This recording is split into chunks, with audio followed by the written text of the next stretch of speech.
Com mais de 120 milhões de discos vendidos e obras traduzidas em vários idiomas, o mais popular cantor brasileiro de todos os tempos e mais conhecido no exterior é capixaba. Roberto Carlos Braga, o rei Roberto Carlos, nasceu em 19 de abril de 1941, na cidade de Cachoeiro de Itapemirim, no sul do Espírito Santo.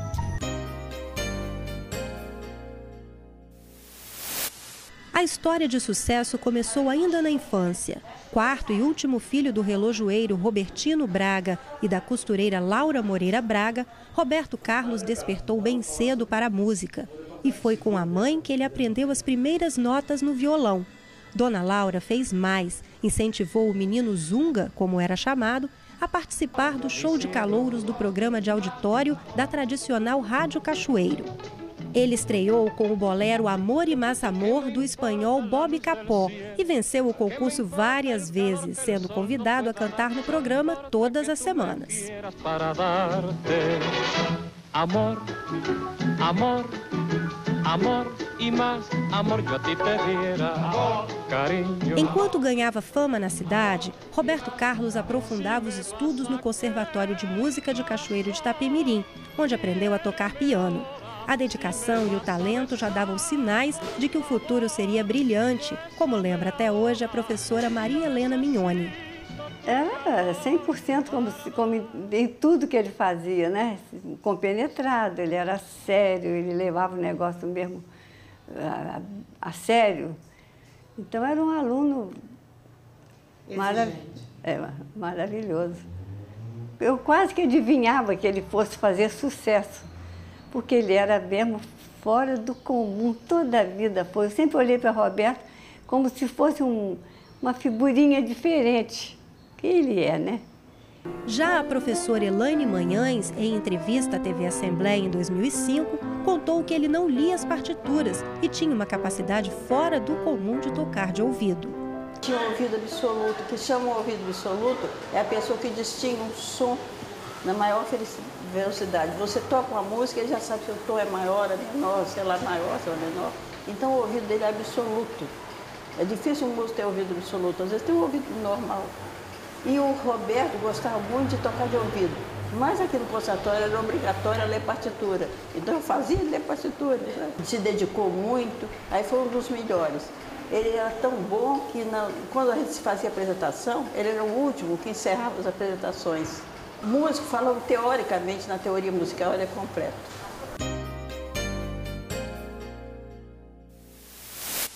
Em 1956, prestes a completar 15 anos, Roberto Carlos deixa a terra natal para tentar a fama na cidade grande. O destino é Niterói, no Rio de Janeiro, e logo ele adere à tendência juvenil da época, o rock. O novo ritmo o transforma num ídolo jovem da cultura brasileira. Os primeiros passos para o sucesso foram dados no ano seguinte. Com mais 3 amigos, ele formou o grupo The Sputniks.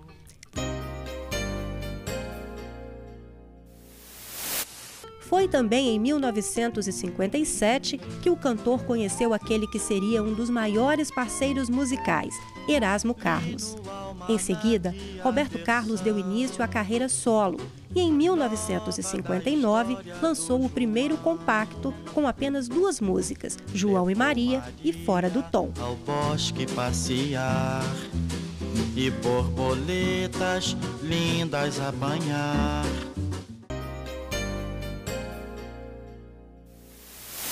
O grande momento da carreira viria na década de 1960, com o nascimento da Jovem Guarda. Conhecido nacionalmente por músicas como Splish Splash e É Proibido Fumar, Roberto Carlos entrou para as paradas de sucesso e estrelou um programa de televisão ao lado de Erasmo Carlos e Vanderleia. O programa, intitulado Jovem Guarda, popularizou o movimento do rock no Brasil e marcou toda uma geração. Foi a partir daí que Roberto Carlos conquistou uma legião de fãs e se consagrou como cantor.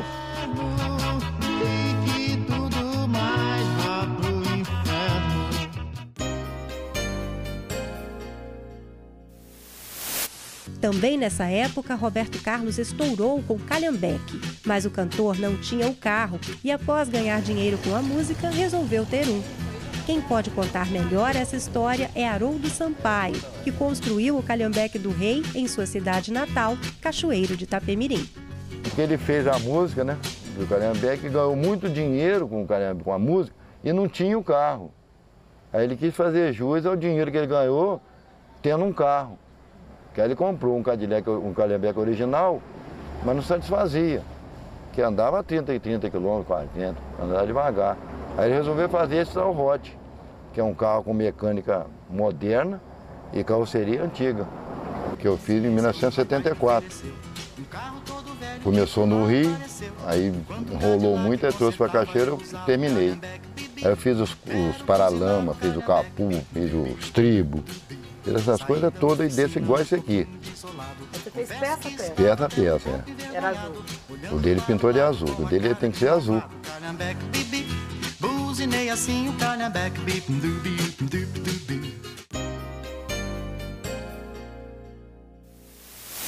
Apesar do sucesso da Jovem Guarda, Roberto Carlos assumiu um novo estilo musical marcado pelo romantismo no final da década de 1960.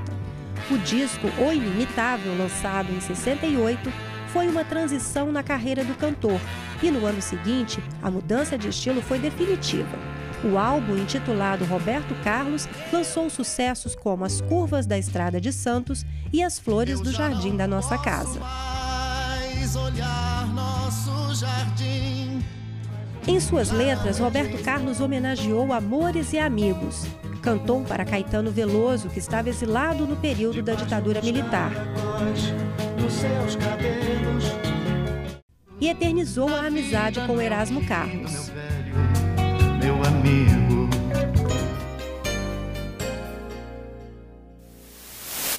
E para a cidade onde nasceu, Roberto também fez homenagem. Gravou a música do também cachoeirense Raul Sampaio, Meu Pequeno Cachoeiro. Pequeno cachoeiro, vivo só pensando em Cachoeiro tem orgulho de dizer que tem um filho ilustre. Em todo aniversário do artista, a rua em que nasceu é palco de festa. E, volta e meia, Roberto Carlos retorna à cidade. Em 2009, quando comemorou 50 anos de carreira, visitou a casa onde nasceu e pôde recordar momentos da infância. Hoje, a casa é um centro cultural. Tem objetos e documentos que pertenceram à família de Robertino Braga e Dona Laura. Aqui está o violoncelo que o artista usou quando tocava no regional Zé Nogueira. O local já recebeu mais de 115 mil visitas. Gente que vem de toda parte do país e até mesmo do exterior. Tudo que você vê aqui na casa são doações de fãs. Porque na realidade aqui não ficou nada, somente foi vendida essa casa para outra família. Que eu posso afirmar que ele teve que no dia 21 de abril de 2009, depois de 54 anos sem pisar aqui na casa, ele entrou. Foi uma coisa surpreendente mesmo, mas foi emotivo demais. Ele chegou aqui, foi aberta a porta para ele, estava em 3 funcionários só. Ele fez o sinal da cruz, olhou, ficou assim espantado, assim, admirado. Então ele sentiu assim, foi muito emoção, a voz embargada, sentiu que ele chorou, também estava chorando, que ele tinha acabado de chorar. Foi muito emotivo para ele, para a gente sentir uma coisa estranha, aquela força estranha que ele fala na música, passa para a gente aquela energia do bem. Roberto Carlos possui um dos maiores fã-clubes do mundo. Consegue reunir multidões em seus shows e tem seguidores que o acompanham desde o início da carreira, como a dona Gersi. A casa dela, em Cachoeiro, é um verdadeiro acervo da vida do artista. Tem todos os discos, além de revistas e muitas lembranças. Ela conta que preferiu ser fã do cantor a se casar. É a vida da minha vida. Representa tudo na minha vida. Fala para mim, diz que você e sua irmã não se casou por causa de Roberto Carlos. Eu falei, foi, mas para seguir a carreira dele, né? Os namorados que a gente tinha começou a impor, né? Que não... Ou namorar, ou acompanhar Roberto. Eu falei, não, então nós vamos acompanhar Roberto. E até hoje. Valeu a pena? Valeu. Nossa, mãe, não tem nem um tiquinho de arrependimento. Cada dia que passa eu amo mais. E ela não é a única fã irreverente. A escultora Ângela Borelli fez uma estátua em mármore com as medidas do rei. Passou 6 anos talhando a pedra até surgir a imagem de Roberto Carlos. Eu sempre fui fã do Roberto Carlos, né? Desde a época da Jovem Guarda, né? Eu ia todas as tardes assistir o programa do Roberto. E sempre tive essa paixão por ele, né? Que continua até hoje. Eu fiz uma maquete outra de argila, fiz a de gesso e comecei a trabalhar. Essa daí tem 1,75 m, 1,72 m de altura. E tem a base também, que com a base de granito são 2,49 m. O cachoeirense Epifânio é outro fã de carteirinha, mas com um diferencial. Ele é autor de um projeto que propõe a construção de um monumento na principal praça de Cachoeiro de Itapemirim, uma homenagem ao cantor que leva o nome da cidade e do nosso estado pelo mundo. A minha sugestão é que seja feito com 2,5 metros de altura acima desse chafariz, por quê? Para não tirar a beleza da água que vai na altura de 2,5 metros. Aí teremos uma laje de 6 por 6 aproximadamente. Acima teremos o painel do Roberto Carlos e acima do pedestal do Roberto Carlos. E acima o Roberto Carlos com 2 metros de altura. O que vai acontecer? Em volta uma rampa, a rampa com flores, a iluminação mais bonita que possa existir, que o Roberto merece, e quando a pessoa pisar no início da rampa, só vamos ouvir a música do Roberto Carlos. Meu pequeno cachoeiro.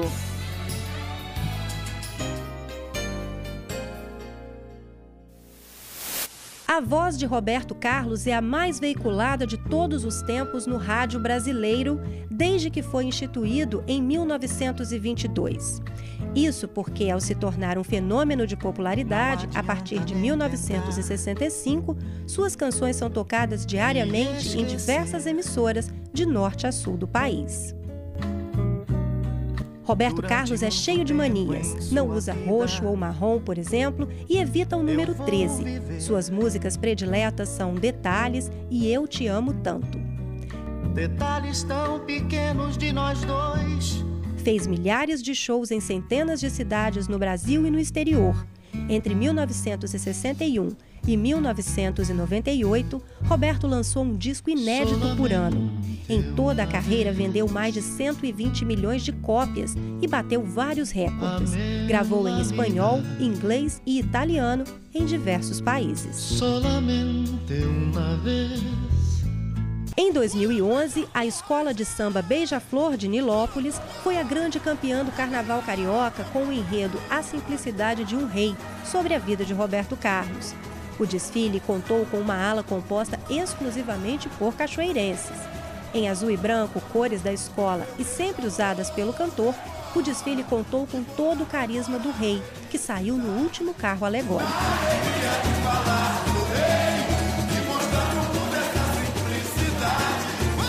Nos últimos 50 anos, a voz do rei pautou a trilha de muitos amores, letras que fazem e marcam gerações. E quando se fala em Roberto Carlos, todo mundo se lembra de uma música ou parte dela. Eu tenho tanto pra lhe falar, mas com palavras não sei dizer como é grande o meu amor por você. Nunca se esqueça, a nenhum segundo, que eu tenho amor maior do mundo. Como é grande o meu amor por você.